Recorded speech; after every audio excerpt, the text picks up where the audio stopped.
We're not a sushi place, we're not a spaghetti place, we're not a pizza place, we're certainly not a hamburger place. We are a sandwich place. It's our campaign with Jared Fogle, the young Indiana college student who lost 245 pounds on a diet that he created of Subway sandwiches, does translate overseas. To us, Subway sandwiches is a pretty basic food. We grew up with sandwiches, sandwich shops all over. Other parts of the world, this is seen as an exotic food. It would be like us going out for a Japanese sushi dinner. Subway, the way a sandwich should be. When I started with the company, we had exactly 156 stores. 20 years ago, most of our stores were here in Connecticut, and the thought of going global was as far-fetched as Star Wars. The guy who started the company, Fred, who started it when he was 17, he was trying to figure out a way to put himself through college. So he contacted a family friend by the name of Dr. Peter Buck, who was a nuclear physicist at the time. And Pete said to Fred, well, you know, here's an idea. Rather than just give you money, how about if you open up a submarine sandwich shop? He took the $1,000 that Pete ended up offering him, and he went and he opened up the first store, and that's how the whole thing started. We actually have more restaurant locations than McDonald's in Canada. We're the second largest restaurant chain in the world, second only to McDonald's. In the year 2000, we became a $4 billion company with annual sales worldwide of $4 billion plus.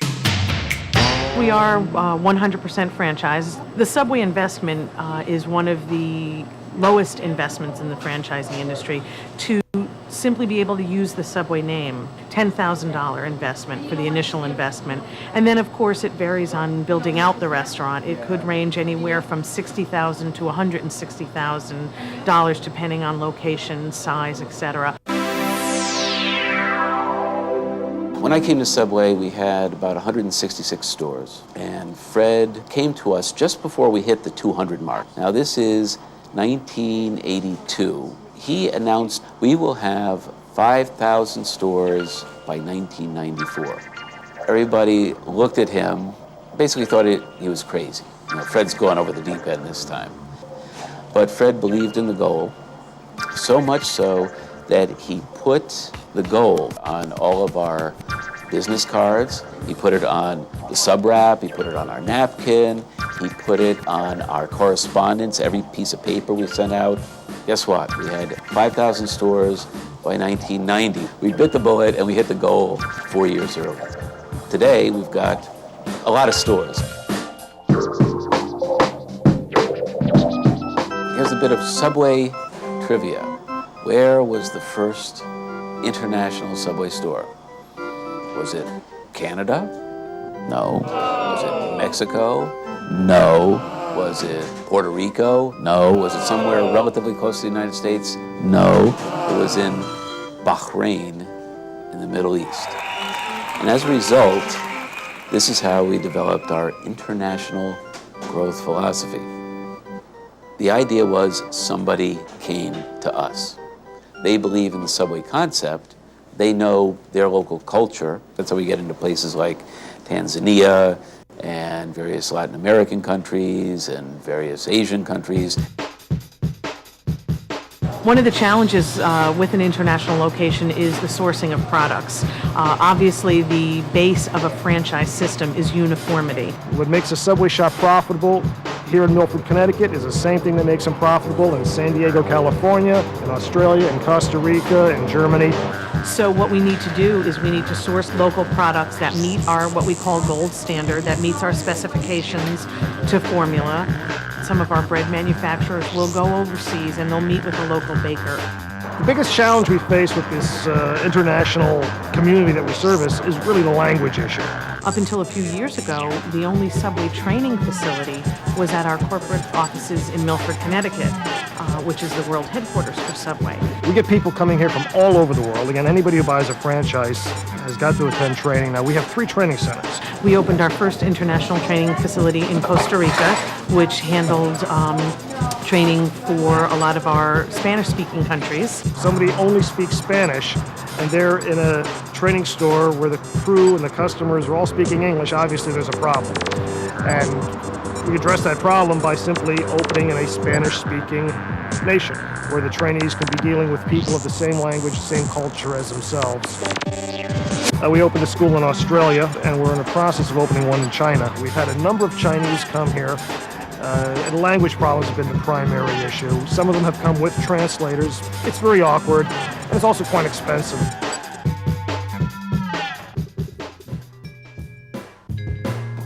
Our biggest challenge internationally is building a brand name. When you go into foreign countries, you're kind of getting people to unlearn or relearn eating habits that they've built up for thousands of years. We grew up with sandwiches, sandwich shops all over. Other parts of the world, this is seen as an exotic food. It would be like us going out for a Japanese sushi dinner. This product itself is new for us. The bread, you slice it and put the cheese and other ingredients inside. It should be delicious for us to eat. Our tongues are, immune to the rice eating system. So to break it, this a good Subway, I think, is a good beginning in India. Where companies make a big mistake is to try to second guess the culture, and that is to go in and say, well, people in this country eat this, so we've got to put this on our menu. It's not about going into a country and throwing a huge advertising budget out there and just throwing away advertising dollars. It's about starting with one store, looking at the population directly around that store, going out to that population, and training those people, almost one person at a time, to eat submarine sandwiches. Sometimes there's difficulties with people from other countries because they don't understand the American way of doing business. In other countries, sometimes business is conducted more through family connections, which we might think is not a big difference, but it really is. There are things that culturally you can't do. In Israel, for example, we can't have pork products in the store, so we had to take our pork products and things that would be traditionally pork-based products, make them beef-based.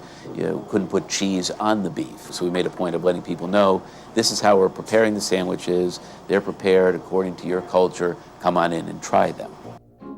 This is Jared. He weighed 425 pounds. Jared came to us. It was actually his mom who wrote us a letter and sent an article that appeared in his college newspaper and said, my son had this great achievement. The Jared concept is there's a real nice guy out there named Jared Fogle, and this guy lost a lot of weight eating Subway sandwiches, and we didn't tell him to do it. Inspired by Subway's low-fat sandwiches, he invented a diet of his own, one he called the Subway diet. At the heart of his diet was Subway's turkey breast sub, a foot-long veggie, and lots of walking. Today, Jared weighs 190 pounds. We're not saying his diet is right for you. You should talk to your doctor first. So Jared is very popular in international markets, almost as much as he is here in the United States. Jared went and did a program on Oprah. That really kicked off a whole campaign of hundreds and hundreds of letters that come into Subway headquarters telling us about their personal achievements and what people have done to lose weight and how Jared inspired them. His name is Jared, and he'll lead you to Subway. That's where it goes. And it's kind of taken on a life of its own. We do dub for international markets. We are also right now shooting some Hispanic spots. The interesting thing is the challenge of promoting Jared and our Jared campaign in Canada because of some of the advertising regulations that they have and the fact that we really can't talk about Jared losing weight. We can talk about him feeling better about himself, but there's some strict guidelines. So the challenges of how you promote really vary from country to country. The trick to eating a Subway sandwich in a suit is to be very careful.